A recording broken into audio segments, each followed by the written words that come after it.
Hey y'all, this is Taylor Ursula of That's So Pisces, and it's time to talk about the Pisces full moon. So let's do it. Let's talk about this moon, all right? So we've had a wild girl summer. Okay, it's been a wild girl summer. It's been a no girl summer. It's been a break up with your girlfriend girl summer. It's been a wild one, okay? This is a full moon that might be kind of chill, might be like kind of okay, might actually start to give us a glimpse at some of the answers that we've been seeking. Maybe. Let's not get too far ahead of ourselves, but let's inspire some hope, shall we?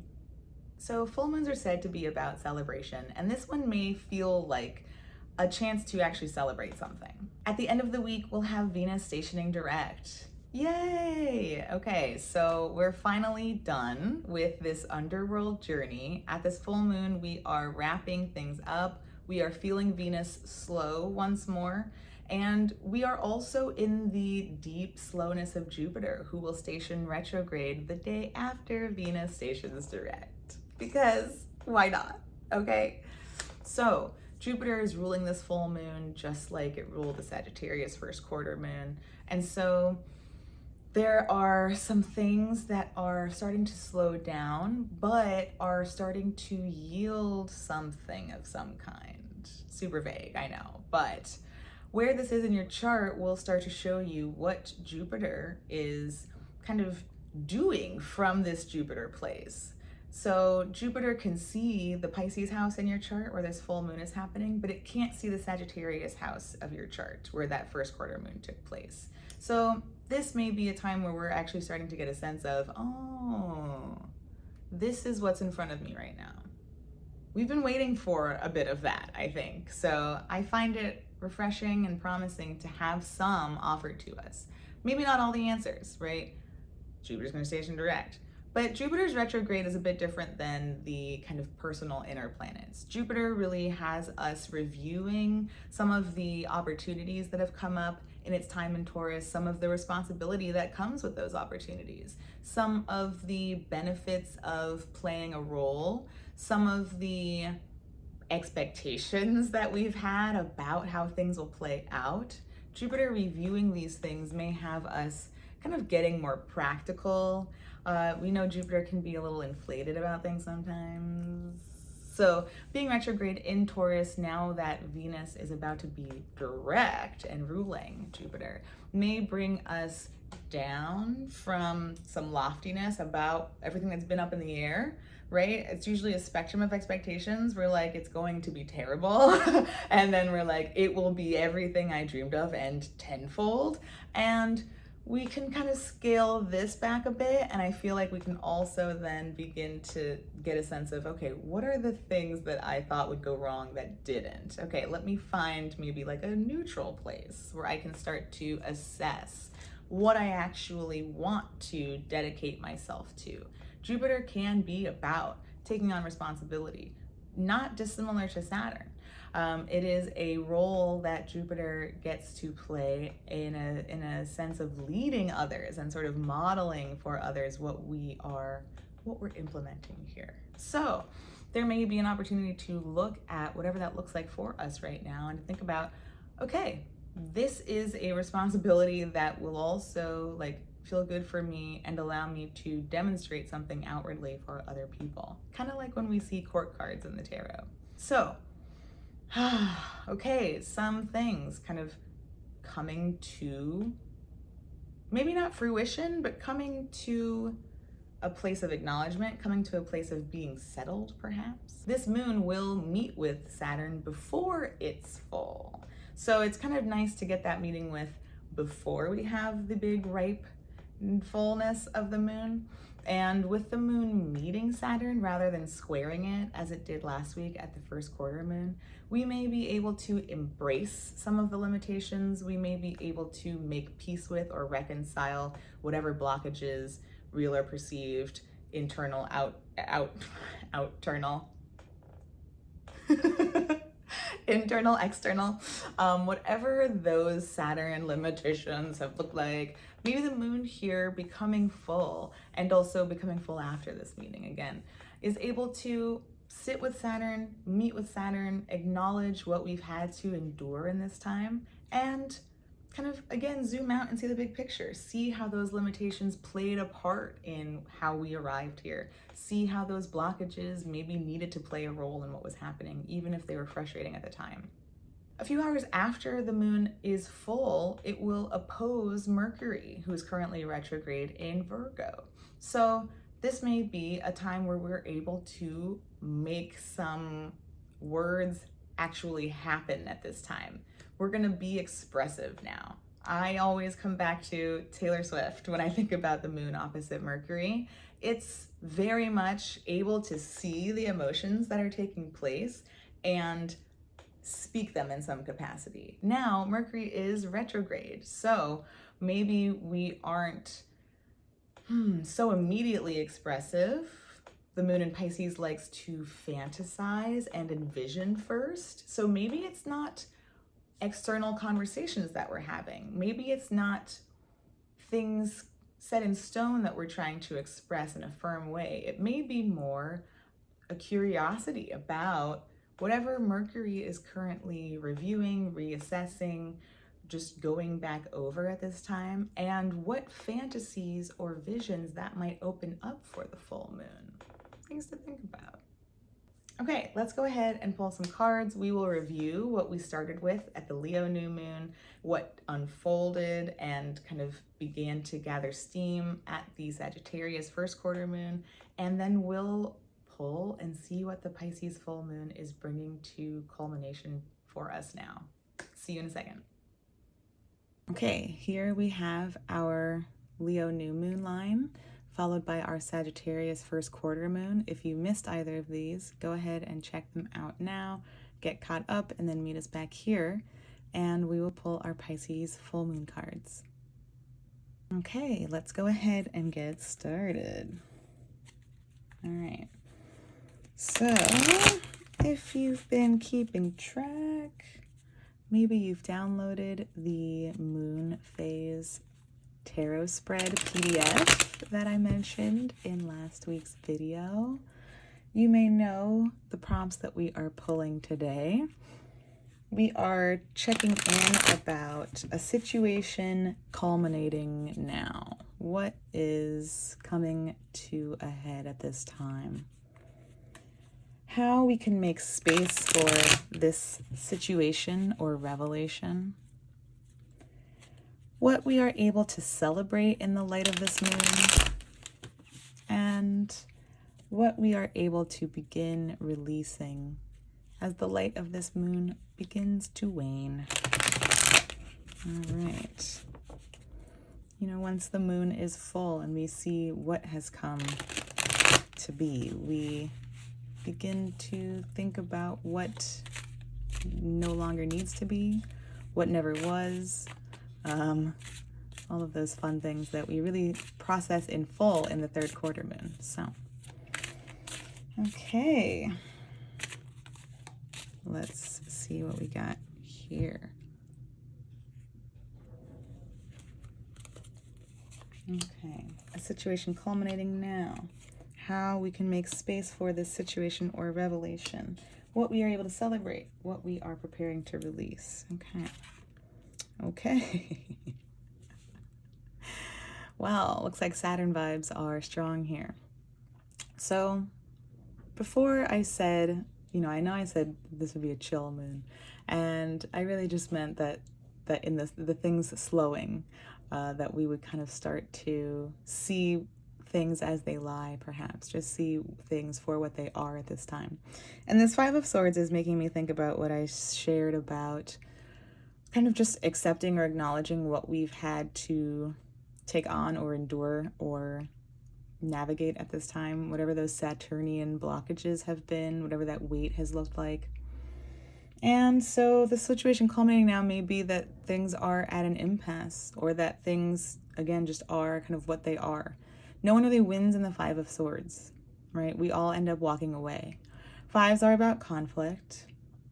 And perhaps that has to do with some of the opposition to Mercury that I mentioned, where we are kind of going inside ourselves maybe and just realizing things or starting to understand things or starting to give language to some things. And some of that language may look like, I know what's going to work and what's not going to work at this point. I'm starting to finally, again, I talked about that, like we've been in limbo for some time. We've been very confused. Everything's been on the table or up in the air. And now we're kind of getting this sense of, all right, here's what is tangible. And like, here is where I have not been able to make headway. And perhaps then it's time for me to walk away, right? The Six of Swords beyond this five is like truly leaving the scene.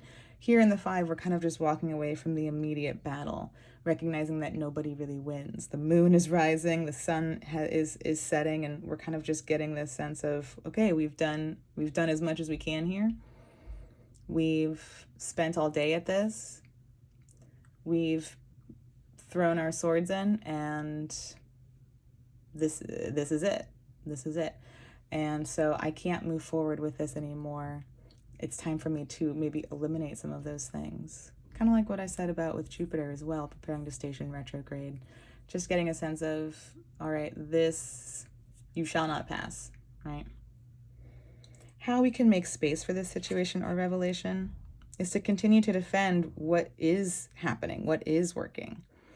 I love that we're looking at either side of a six, and a six is some sort of connection, some sort of balance, some sort of firming, right? The five is where things are a little bit shaky, where conflict is occurring and change is happening.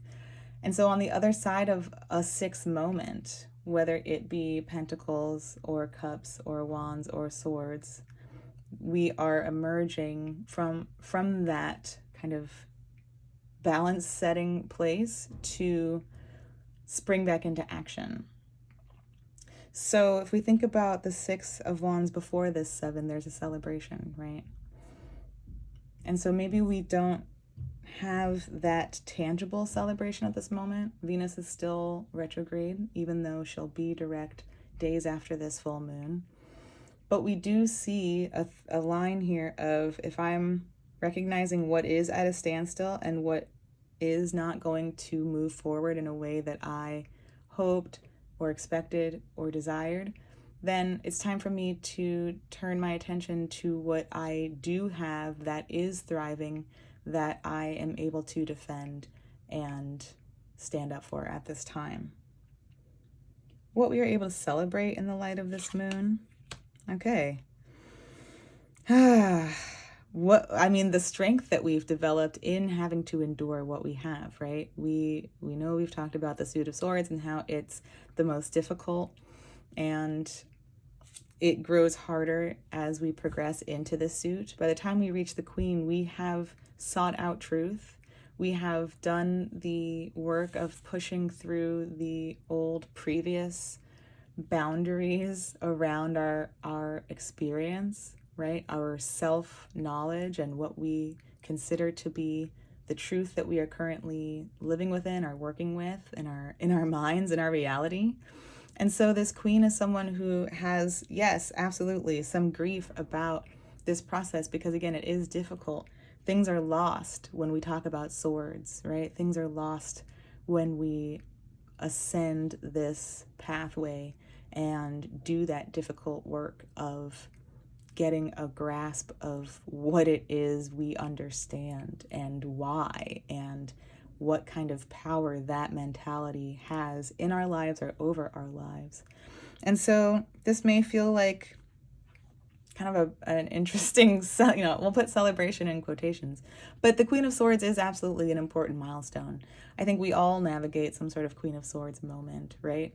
And so this absolutely does show us where we are able to look at everything that we've channeled, everything that we've processed, everything that we've decided to learn about our inner map, everything that's been exposed to us in this tumultuous time, showing us where we've strengthened, where we've developed this power to hone the lightning, right? When the lightning strikes in the Ace of Swords, it's outside of us, or it's bigger than us, and it awakens us to something. And by the time we reach the Queen, we have kind of mastered this energy for ourselves. We can't stop the electricity, we can't stop the lightning from striking, but we can we can control how we navigate the changes that emerge in those times. And this is a time for us to celebrate what we've figured out how to manage, right? Let's all give ourselves a big pat on the back for figuring out how to frickin' navigate this wild time. What we are able to release or prepare to release as the light of this moon wanes. Okay, it's our card of the year. It's the Chariot. So, in the first quarter moon, we talked about the High Priestess, right? That was the energy accumulating. And so it makes a lot of sense that if we've been on this journey of deepening our awareness of our intuition, of relearning how to listen to our intuition, of kind of doing the work to reprogram what's going on in our intuition that may be awry or maybe misleading us, it makes a lot of sense to see a Five of Swords moment show up here in terms of what we can no longer be part of. If we're learning new instincts, and this is all stemming from the Leo new moon, where we were catalyzed into some chaotic truth, right, with all the Uranian energy, then again, it makes sense that we would kind of reach this impasse. There are things that we've said yes to that we can no longer say yes to.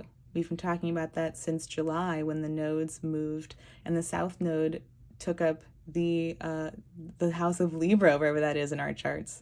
We've been talking about letting go of falseness, right? Last week with the High Priestess, we had the Seven of Swords, where we were talking about letting go of what is not for us anymore. And so this 5 really is that sign of, oh, I can't, I've gone farther than this before, and this is where I have to stop now. So I definitely think that this Chariot here, in terms of what we are preparing to release, is some of the deeper archetypes around those unconscious energies that have been steering us in directions that do not work for us, right?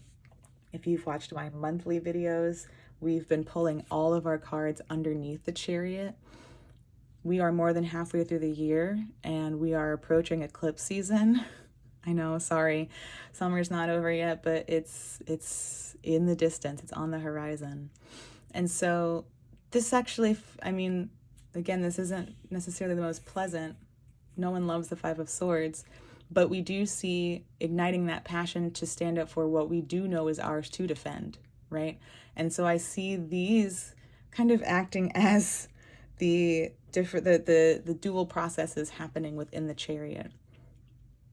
Our conscious mind drives us towards something that our ego is interested in pursuing. Our unconscious mind steers us toward whatever patterning is buried within us that we may not and are probably not aware of. So I think the Leo new moon really ignited us to become aware of those patterns with all that Uranus energy, with all the retrograde energy. We're really having to witness what that looks like for ourselves. And yes, it is uncomfortable and often like a lose-lose when we start to set boundaries and people don't know how to handle that. People don't know how to respond. We have trouble setting our boundaries. Does this feel right? I'm nervous. This is new to me. So all of this coming through to this lens of, oh, this is part of what's been steering me in the direction that isn't actually for me. Whether that's the unconscious or the conscious or both of them, right? What we may have been driven toward consciously may be some sort of informed by some sort of social construct that we don't ascribe to. Whatever's been guiding us unconsciously may be informed by trauma or, again, patterns of difficulty that are not actually healthy for us. So I like seeing this Chariot here as a sign that what we're moving through now is absolutely in line with this broader journey of reconciling our, again, conscious and unconscious energies as we are about 2/3 of the way through this Chariot year. Okay. Ooh. My, yeah. I'm really excited about this Gemini third quarter moon, as well as the Virgo new moon that it is leading us up to, both being ruled by retrograde Mercury in Virgo. And so it makes a lot of sense that we will start to parse out some of the information, some of the names, and like the data that we've been carrying around about those false identities. I think those will start to shed in a bigger way at that Gemini third quarter moon. But for now, we're just acknowledging who we have steeled ourselves to be at this time. We've had to endure this journey, but it's all been in the service of helping us reconcile where we are pulling ourselves in competing directions or to places that aren't for us. Okay. Be sure to drink lots of water this full moon. Saturn is just like drawing everything out, right? And thank you so much for watching. If you enjoyed this, please like it, please share, please subscribe. I look forward to seeing you next week at the Gemini third quarter moon. Take care and see you then.